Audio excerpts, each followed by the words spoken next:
হয়েছে দেখুন, এবারে ভিতরের ব্যাপার তো আমি কিছু জানতে পারবো না, কারণ আমি জামাইবাবু, আমি দূরে থাকি। তো উনি ওই লোন ফোন কাজ করেন, তো দুর্গাপুরও যান, কেন যান 2 দিন 3 দিন বাইরে থাকেন। তো আমরা ওইভাবেই জানছি যে ভাই বাইরে গেছেন।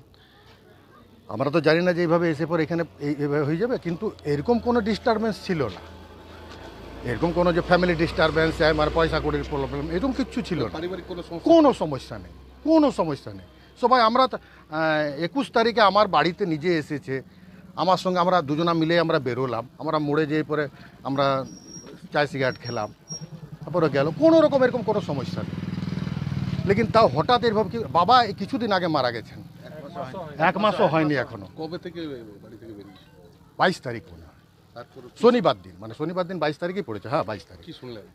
হ্যাঁ কি শুনলেন তারপর আজকে কি শুনলেন? আজকে এই যে শুনলাম, যখন আমাদের খবর গেল যে এরকম ব্যাপার কল্যাণেশ্বরীতে ইয়েতে হোটেলে কোথায় আছে, তা আপনারা আসুন, তারপরে কপাট করে, তখনই আমাদের শখ হয়ে গেল যে কিছু একটা করে ফেলেছে। কি জানি কি করবো। কবে থেকে ছিল বলছে হোটেলে? ওই তো 22 তারিখে না, 22 তারিখ, মানে সেই দিন থেকে হোটেলে ছিল? হ্যাঁ। কি অবস্থায় বডিটা পেলেন? ঝুলানো ছিল ইয়েতে। কি নাম যে মারা গেছে? প্রকাশ সিং। কত বয়স হবে? বয়স হবে আপনার 73 জন্ম। কোথায় থাকতো? দেশবন্ধু পার্ক। কিছু অনুমান করতে পারছেন যে কি কারণে? না না, কোনো কারণ নেই। আমি একদম 100% এটা বলতে পারি যে ফ্যামিলির কোনো ডিস্টারবেন্সও ছিল না, পয়সা কড়িরও কোনো কমই নেই। কিসে কাজ করতে পারেন? ও ব্যাংকের লোন ফোন করাতেন, আর এই চিত্তরঞ্জন স্টেট ব্যাংকে, মানে ও লোন ডিপার্টমেন্টেই আর কি ছিলেন। আপনার নাম? আমার নাম অমরজিৎ সিং। আপনি কে? আমি জামাইবাবু। ঠিক। ওনার প্রকাশদার ওয়াইফ এসে ক্লাবের সামনে আমরা ছিলাম, বলল যে এরকম থানার থেকে বলেছে আসতে, তো ওই জন্য আমরা তাড়াতাড়ি করে এলাম। এসে দেখছি বডি এরকম হোটেলে, বডি ঝুলন্ত অবস্থায় মারা গেছে। ব্যাস আর কি। কদিন থেকে ছিল এখানে? কদিন থেকে মানে 24 তারিখ, মানে সকালবেলা 24 তারিখই মনে হয় বললো, না 25 তারিখ এসছি বাড়ির থেকে সকালবেলায়, চা পা খেয়ে গল্প গুজব করে বেরিয়েছে। ব্যাস। এমনি ছেলে ভালো ছিল, আমাদের সিনিয়র, উপকারী ছেলে ছিল, পরের উপকার করতো। কারণ বলতে পারছি না দাদা, কারণ হয়তো হতে পারে বাবা রিসেন্টলি মারা গেছে, স্টেট ব্যাংকের ওই হোম লোনের কাজ টাজ করতো, এমনি খারাপ কিছু হয়তো হতে পারে, বলতে পারবো না সেরকম, কিন্তু আলোচনা আমাদের সঙ্গে করতো না। এবার যেহেতু আমিও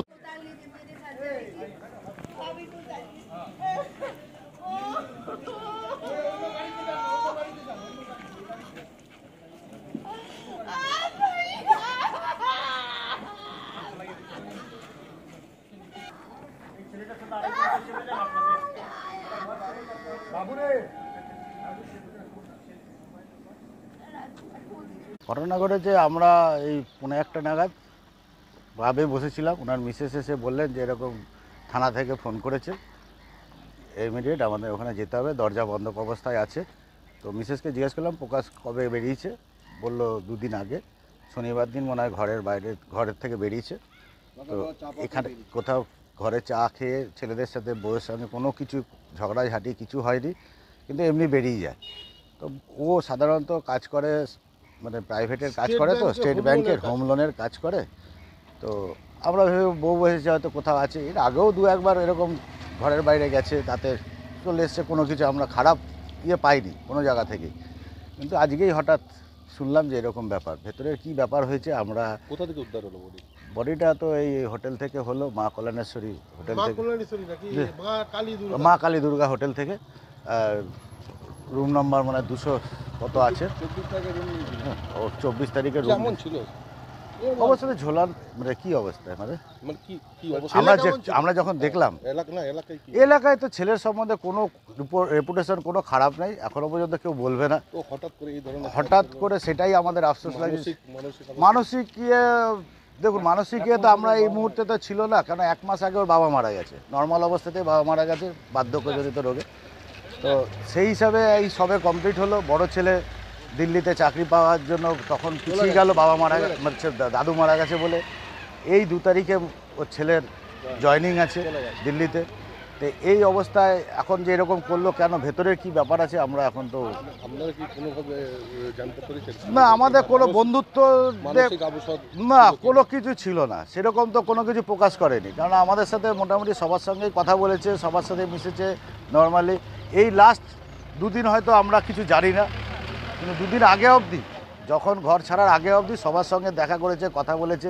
এটাও জানতাম না যে দুদিন ধরে ঘরে নেই, কারণ সাধারণত অফিসের কাজে, এই কাজে এদিক ওদিক টাকা কালেকশন, হোম লোনের যা কাজ করতো সেই সবের জন্য যেত। তো এখন তো আজকে তো শুনলাম এই অবস্থা। কি নাম আপনার? আমার নাম সুদীপ সরকার।